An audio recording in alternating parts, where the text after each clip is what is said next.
தூத்துக்குடி மாவட்டம் கோவில்பட்டி அருகே பல கிலோமீட்டர் நடந்து சென்று வாக்களிக்கும் நிலைமை ஏற்பட்டுள்ளதாக கூறி கிராம மக்கள் தேர்தலை புறக்கணித்துள்ளனர். இதனால் அங்கு ஒரு வாக்கு கூட பதிவாகவில்லை. கோவில்பட்டி அடுத்த துறையூர் கிராமத்தில் 1000க்கும் மேற்பட்ட மக்கள் வசிக்கின்றனர். இப்பகுதி மக்களுக்கு முடுக்கலாங்குளம் என்ற கிராமத்தில் வாக்குச்சாவடி அமைக்கப்பட்டுள்ளன. இதனால் 10 கிலோமீட்டர் தூரம் வரை நடந்து சென்று வாக்களிக்க வேண்டியுள்ளதாகவும், இதுகுறித்து தேர்தல் அதிகாரிகளிடம் பலமுறை புகார் கொடுத்தும் எந்த நடவடிக்கையும் எடுக்கவில்லை என கூறியும் அப்பகுதி மக்கள் யாரும் வாக்களிக்க செல்லவில்லை. இதனால் அங்கு ஒரு வாக்கு கூட பதிவாகவில்லை.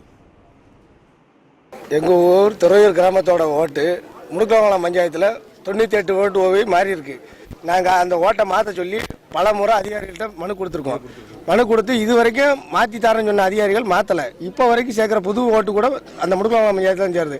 அதை அந்த ஓட்டு எங்கள் ஊருக்கு மாறினாதான் ஓட்டு போடணும்னு எங்கள் கிராமத்தில் முடிவு பண்ணி இது வரைக்கும் யாருமே வாக்குச்சாவடிக்கு ஓட்டு போடுறதுக்கு போகலை. இது வரைக்கும் அங்கே ஓட்டு பெட்டியை கூட சீல் வைக்கிறதுக்கு எந்த முகவரும் போகலை.